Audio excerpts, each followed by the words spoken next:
And in studio with me for a look at 7 trends you should be keeping your eye out on this year is David Silverstein. He's from BMGI. So good to have you with us in South Africa once again. Thanks for joining us. We've got 7 themes to go through, and I thought we could analyze them individually first. And the first one at the top of your list is the geopolitical risks that might be evolving across the globe. Why is this one that we need to monitor? Well, I think especially for business, it's important to understand that this is the time of year, and the reason I chose to write this is the time of year where everybody's making their predictions for the future. Here's what the South African economy is going to do. Here's what the global economy is going to do. But we've proven over the last 7 years, since the beginning of the financial crisis, that we never get it right. The best minds in the world never get it right. And so rather than trying to forecast where things are going to go, what I'm trying to get people to do by writing about the trend towards greater and greater risk is to understand that we can't plan our businesses around specific predictions for the future. We have to know that there's many possible futures and be prepared for a portfolio of possibilities in the future. And that's a different way of thinking, as everybody looks to their experts to tell them what they should expect to happen this year. One of those trends that we're seeing, especially on the African continent, has to do with cyber security and the threat that possesses, and the digital age, because that's something that's really streamlining and almost helping the continent leapfrog certain stages of development.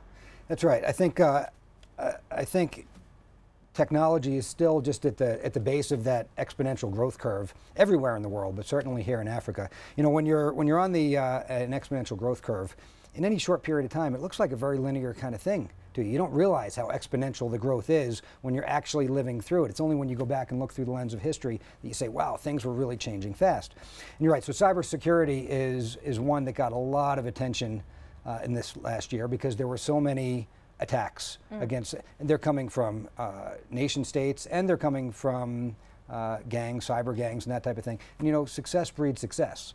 And so it's just cyber attacks, cyber crime, it's a business.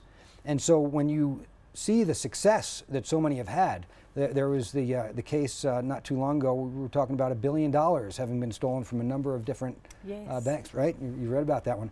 Well, that's just what happens when a market is good, when an industry is good. It invites new entrants into the market. The same thing is happening with cybercrime, because there's been so much success out there, it's inviting new entrants into the market. And then we also have a whole generation of folks now coming of age that have grown up in the internet age. And so if you go back 15 years when the internet was new, there wasn't a whole lot of people out there with the skills to become cyber criminals. So the opportunity is there, the skill base is growing. So absolutely, that is something that has to be watched. It's an opportunity as well, because everywhere there's crime, there needs to be crime prevention.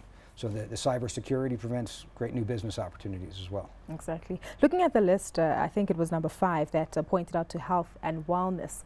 And I looked at this and I thought, interesting, because at many times businesses don't often think that way, even though we do understand that it is a mindset change, and it is shifting in many parts of the world. How important is this to monitor? Quality of life, clearly. Yeah, so I think on 2 different fronts. One is the health and wellness of our workers, but also the way it's going to change consumer behavior in the future. You know, I remember when I was a kid, I'm not sure that you can remember back this far, eggs were bad for us. Now eggs are good for us again. There was a time when caffeine was something really to be avoided. Now there's all kinds of advantages to caffeine. Coffee's got a great source of antioxidants. It's good for us. It used to be bad for us. And so there's a lot of new research in just the last few years that is changing a lot of what we know about things. So for example, the idea that fats and cholesterol is really, really bad for you, that's being debunked by a lot of research. And most importantly, there's been a lot of new research on how nutrition affects the brain. We all know when it hits our waistline, we look in the mirror, we want to go on a diet, and we want to fix it. But the effects it has on our brain are effects we might not see for 10 or 20 or 30 years. So when we start to learn about the effect what we're eating today might have on our brain 20 years from now, 30 years from now, how it might lead to Alzheimer's or Parkinson's, that's really starting to change people's behaviors. So we're seeing a lot of the new research come out now, but over the next few years, I think you're going to really start to see people changing their behavior about diet because of the way it affects their brain and their body. That's going to drive changes in consumerism. It's going to drive changes in agriculture, ultimately, in terms of what we grow, what people eat. True. So yeah, so I think that we're only going to see more and more development in health and wellness as new research kind of hits the street. Well, there are many other things that you've listed here on this list as well as changes in potential guards. But what I want to get at is you've obviously compiled this for individuals and businesses to look at and observe and realign their strategies to over the 2015 year. As an outsider looking in and coming to South Africa, are you seeing that the corporate sector is, and individuals, South Africans that you interact with, are actually paying attention to some of these trends? Yeah, I think at an individual level, the answer is yes. But, you know, ultimately, one of the trends I talked about on here was a trend towards more and more economic surprises.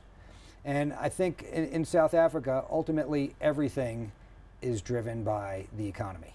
So today I was over at the Ministry of Health here in Gauteng, and we were talking about the challenges of providing more and more health care to the population. Whether or not you can is all driven by the economy.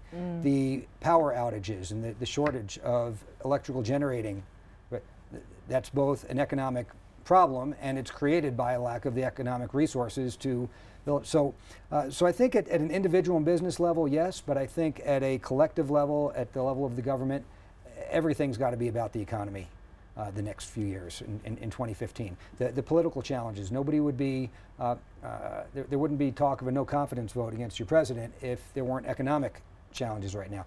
Economics is the root of all evil. Exactly. Economics, the root of all evil. On that note, we'll leave it there. Thank you so much for your time today. Thank you. That was David Silverstein, who is the CEO of BMGI.